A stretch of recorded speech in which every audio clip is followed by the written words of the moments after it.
what's going on, guys? This is Miasin and welcome to my Blackwings combo video. Very good one, by the way. And I'm especially doing this for my boy Anthony because he requested me to make a Blackwing combo video, deck profile and test hand. So if you're watching this, my man, I'm doing this literally just for you. And I guess for the, actually there's a lot of people who commented to, watch this deck profile. But before you start, friendly reminder to like and subscribe, blah, blah, blah. And yeah, let's get right into it. Alright, so as you can see, the combo number 1 will be only using Simoom and Zephyros. Now, you might be wondering, oh, okay, that's kind of just too specific. You need a 3 of and maybe a 1 of. Well, first of all, I play 3 Zephyros. There is the exact same logic. The logic behind playing 3 Zephyros is the exact same as why you're playing 3 Bulb if NEEDLEFIBER was a thing, Yeah, sure, the card is once per turn, but if you see it, you have an advantage. So it doesn't really matter, and it won't break too much after that because you can deck thin and just keep special summoning multiple Zephyros. So at the end of your turn, you basically have no more Zephyros in your deck. Because this deck, this combo will actually, go very ham. And another thing, you don't need to specifically draw Zephyros. You can draw Simoom with any other Blackwing and an extender, and you're going to also end on an extra summon. But if you have Zephyros, it's going to be a bit better because you won't need that third card. But if you only have just that, you are going to make full combo, and it is an insane board, and you don't mind getting Nibiru'd because you can still apply a lot of pressure on your opponent. So let's get right into it. So obviously the first play is Simoom. Alright, so that's summon number 1. So now you're going to be searching Oster, sorry, that's Oster, right? Yeah, okay, summon number 2.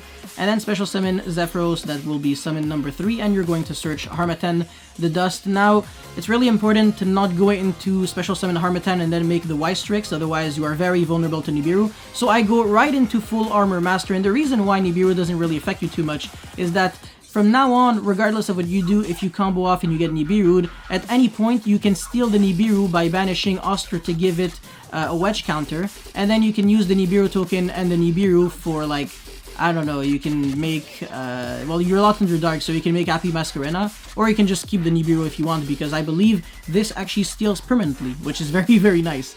And if you don't get Nibiru, well, Happy Land City, Merry Christmas. Now your Wystrix is going to summon Zephyros, so you see the Zephyros number 2, it's fine, you really don't care, honestly.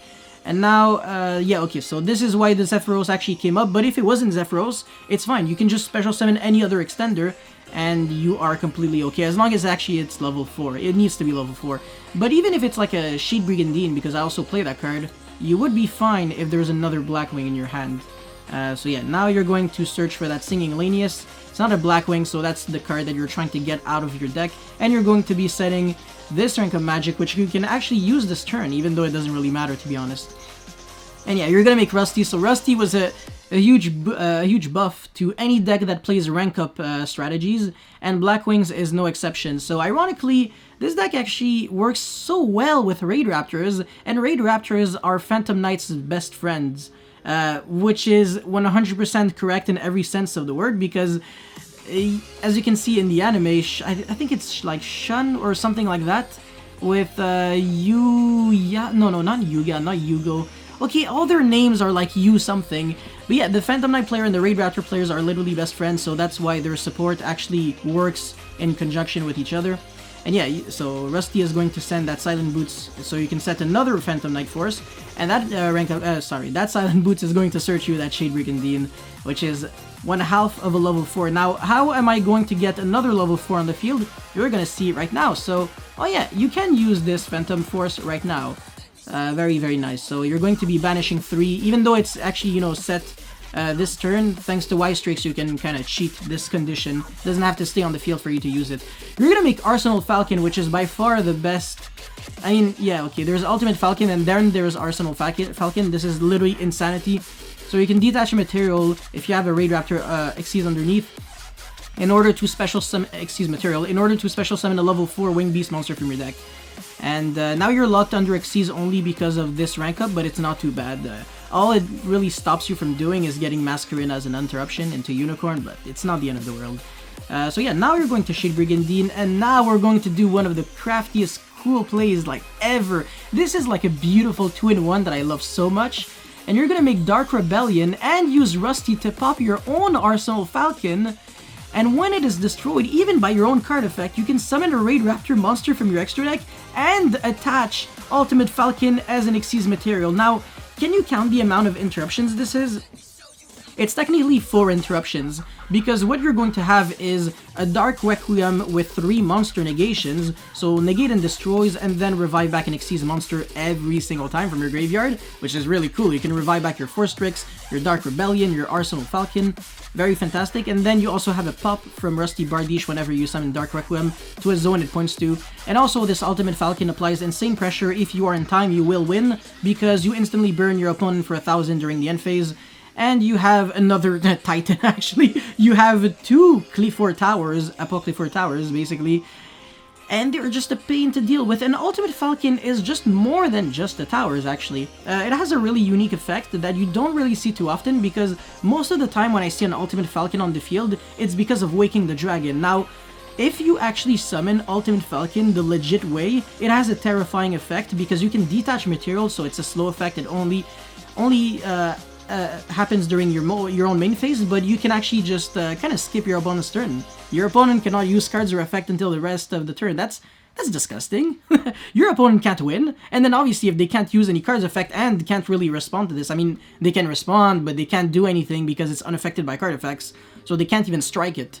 The only answer really is Sphere Mode or Kaiju or stuff like that, or jumping over them, obviously, but yeah. By the way, Full Armor Master, there's a really disgusting FTK that you can do with this. It's not a real FTK, but I'm going to make a specific video just on this, because it's really unique, and it's the kind of thing that in a format, if it actually comes up, it will win you an entire YCS.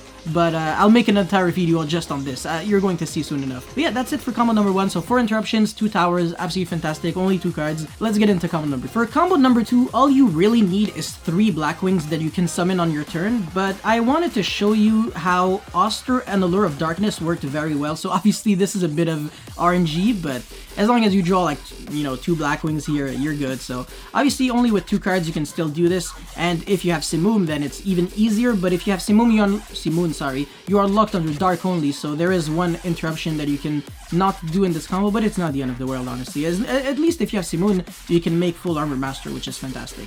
Now you can just banish anything, it doesn't matter too much. Even the level, I don't think they matter. So yeah, you're going to revive back Bora, summon Chris, and then, you know, Strix, summon your Zephyros. Cool, the Zephyros actually comes up, it's such a good card. In Dragoonity, there's no logic to, you know, to playing more than 1 Zephyros, because you always have access to it with Dragon Ravine. But ironically, in its own deck, in like the Blackwing deck, you don't have inherent, natural, easy access to Zephyros. It's not like you could say, okay, I have a 1-card combo that will always search me Dragon Ravine, and then, you know, I can pitch Zephyros, you know, use it again. No. It's in Blackwings, unfortunately, your normal summons don't really have effects outside of, like, Oster, and Simoon is, like, the cheat card that, you know, makes the deck significantly better than it was supposed to be, but, yeah. We need more cards like Simoon, to be honest. Anyways, yeah, now you're going to summon that Singing Lanius. Obviously, you're going to make Rusty. But before that, we're actually going to set the Soul Shape first for now. So I think you can already see, you know, the non-dark interruption, and this is why Simoon actually is counterproductive here. But yeah, once again, you know, the same thing. You're going to search this time for a 2nd rank up magic, so we are not going to need the, what's his face, the Shade Brigandine. And, whoops, sorry, I didn't mean to click on swap. Now you're going to, once again, banish 3, summon Arsenal Falcon, and the Winged Beast monster that you have to summon is very specifically Bora or Chris the Crack of Dawn, not another Zephyros, because your Zephyros from the graveyard will bounce this to your hand, and then you can special summon it right after, so very, very nice. And if it's Bora, it's better, because Bora is not a hard once per turn, whereas Chris actually is. And in this combo, I believe I actually had to... Oh no, I could have actually banished the Chris and then summoned it from the banish with the Oster, so it's not the end of the world, but you're not always going to have access to Allure and Oster, so yeah. Anyways, now we're going to make Dark Rebellion again, and then pop Arsenal Falcon, which gets us... You know it, it's your boy, Ultimate Falcon, and then pay half of our life points after already paying 400, so 3,800 life points, but it's not too big of a deal, because we make Infinity now, and this is 5 interruptions. So we have an Omni Negate, 3 monster negations that are very good, we have a pop during our opponent's turn, and once again, Ultimate Falcon, all of that just with 3 Blackwing monsters that you can summon on your field. That's it, that's all. You don't need any discard, you don't need any bullshit cheat, you don't need NEEDLEFIBER, Link Craft, no, you don't need any of that, man. You're good with the current ban list, And are you using any cards that don't exist yet? The rank of Magic will be out early November, so you can't complain there. And yeah, that's basically it. So once again, huge shoutouts to Anthony. If you're watching this, I'm especially made this for you. And yeah, thank you very much for watching, guys. I will see you tomorrow for the deck profile. Peace.